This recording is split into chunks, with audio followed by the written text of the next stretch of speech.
Hey guys, Corey here, OvalEdge RC. Coming at you with another video today. So sorry for the delay. Been kind of busy with the holidays and kind of cleaning up everything, and it's just crazy. Those 2 weeks of Christmas and New Year's, it's a handful. So anyway, not really a tutorial video today, but more of kind of what I'm doing. I'm prepping for a race on Sunday. So what we're building today is we're trying to get a set of cut tires for our carpet Mudboss. And so I'm going to take you through the process of doing a tire, show you what I'm working on. So what I have here in front of me is a finished tire. This is, and again, you want to use calipers. I put this in the tool video. This is a standard Mudboss carpet tire. And what you want to measure is the center of the wheel. And we're looking for 3.6 inches. And we're pretty much right on the money there. So these are kind of stock Mudboss tires that have, I think they've got a few laps on them, but they haven't been cut. So you go and do a measurement on these. These are coming up around 3.8, 3.9. This one's 3.87. This one feels kind of brand new. And this one's 3.88. So yeah, so we're going to cut one of these down, show you the process that I do, and go from there. All right, so what we have here is the CRC tire truer, and this is the manual one because the manual one is the only one that will do the larger tires. They do make a fully automatic one, but the automatic one is really only for these little guys, these pan car tires. And so if you were to buy the wrong one and you put it on your machine, it's just, this cutter's never going to get to that tire. That's just reality. So if you end up buying one of these, and I'm not affiliated, I'm not sponsored, I'm just showing what I'm using, make sure you get the right one. So start with our standard carpet tire here, Mudboss tire. So we're going to wind our cutter all the way back. I like to start on the left. You can cut both directions, but I like to start over here. Now there is markings, so I want to show you one thing about this cutter. So there's two adjustments on the cutter itself. So here is the adjustment to move the cutter in and out towards the wheel and away from the wheel. And then on the bottom, there's these two bolts right there. And what those do is they adjust the angle at which this bar sits so you can add stagger to your cut. We're not adding any stagger, we're keeping it completely straight on. The track we're running at is banked. So yeah, we're just gonna go straight on. The other part of this is, so I'm gonna do this, I'm gonna cut this tire in a way that I don't typically do it. So typically what I like to do is I take a cardboard box and I put the cutter in the box to reduce the amount of mess. But I just started modifying my bench here, and I got like a drill press now, and I got my 3D printer, so I don't have a ton of space to be able to do that. So I'm just going to cut one tire, show you guys the process. All right, so mount up the tire. You're going to need this arbor, which I believe it comes with it. If not, it's a small addition. So this is your standard hub size, mounts to the motor, fits inside the wheel. Throw that on there. And then this piece just screws into the arbor. All right, make sure you got that nice and secure. All right, so that's good.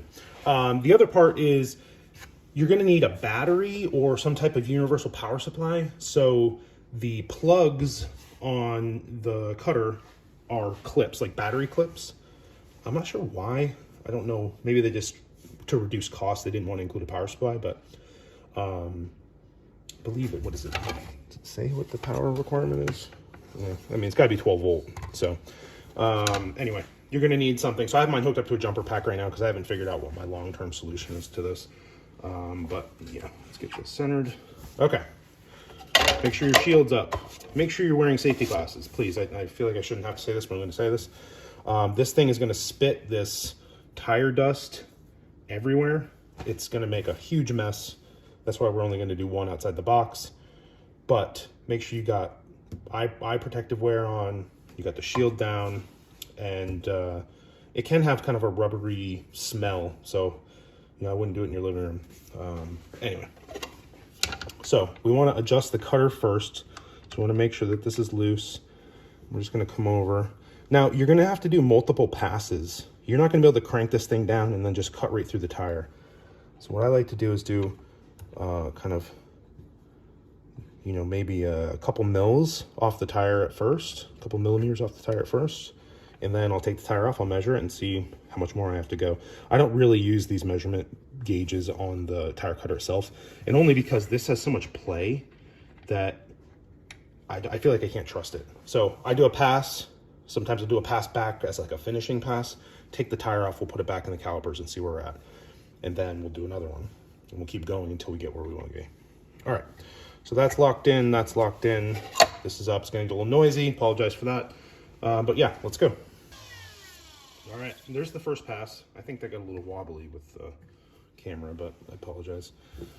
So that looks obviously much different than what we just had. This was one of the other stock tires. So let's take this off and we'll just see where we're at.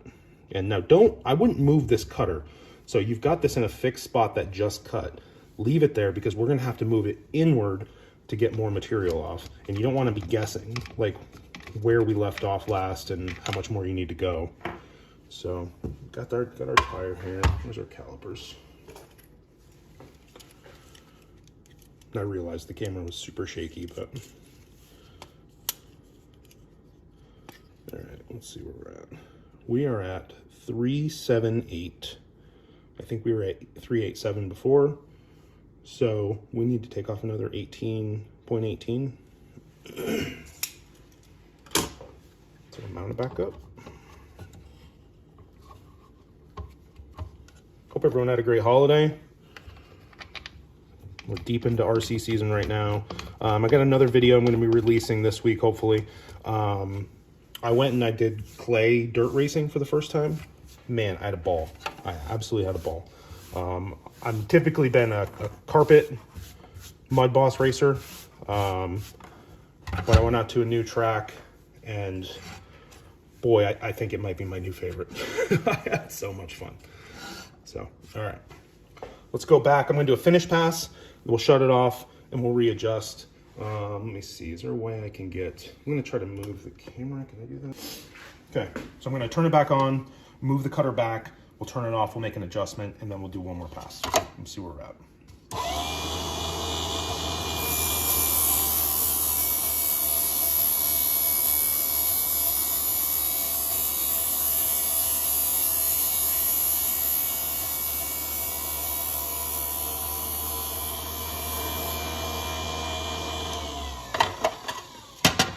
Okay, so that was kind of a finishing pass, but the tire looks good.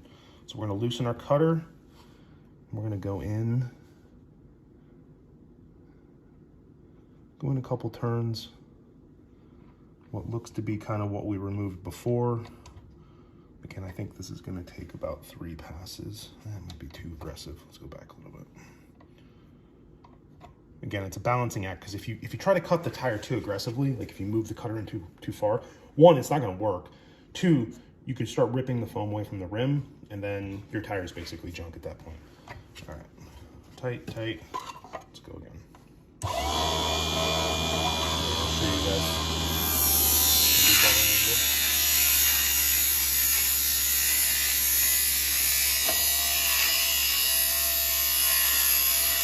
When you're turning the cutter, you kind of want to go slow. If you go too fast, you'll see it in the rubber.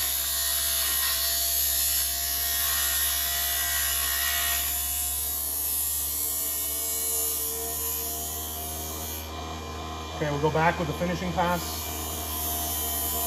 Go nice and slow.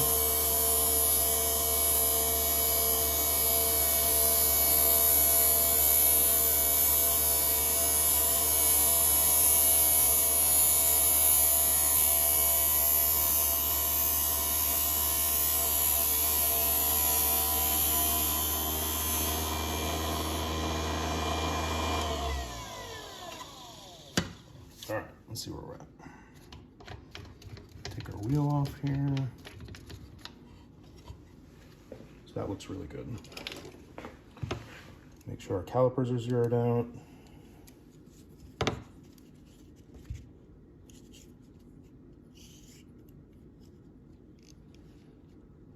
Now you want to make sure that the caliper is kind of centered over the wheel, the axle hole. Otherwise you're not going to be measuring the full diameter. So we're at a 368. We're at a 368, if you can see that.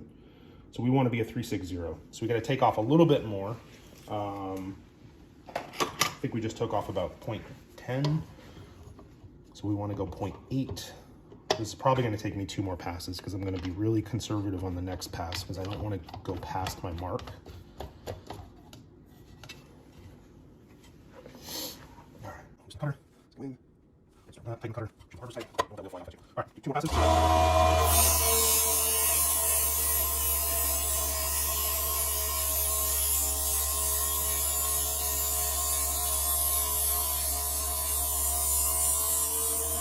Okay, finishing pass.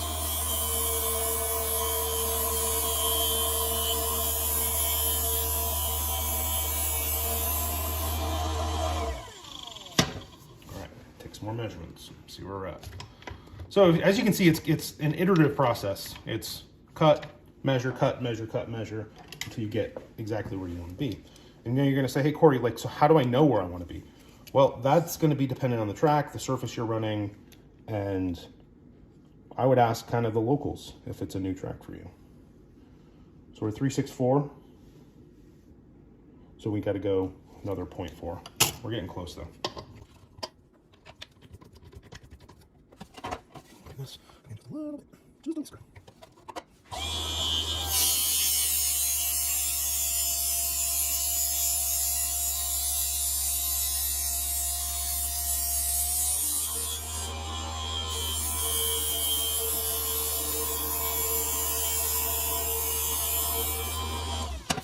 All right, another measurement.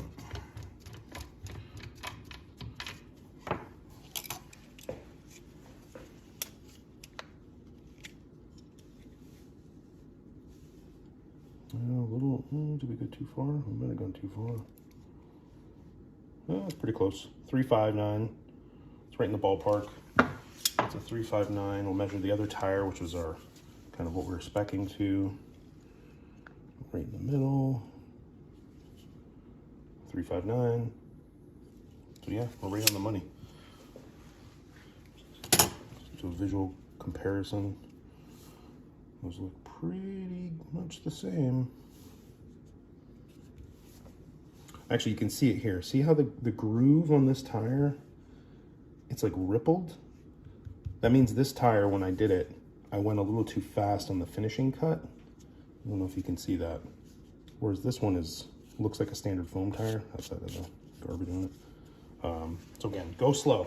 I'm probably gonna have to push that through in another pass, but I'm gonna call those 2 good. And that's gonna kind of wrap it up for this video. So yeah, look out for that clay racing video. I got some nice footage of the track and some of the classes that were running there, and little B-roll montage, and yeah, and we'll probably combine it with some clay information. I am new to clay, so I'm kind of flying by the seat of my pants. We didn't do well the first time we raced there. We basically took our carpet car, threw stock Kumos on it, and went racing, and while we had a blast, we were not competitive at all. I mean, those guys know what they're doing, and we're just learning that surface and track. So anyway, thanks a lot for watching, guys, and we'll see you in the next one. All right, take care. Bye.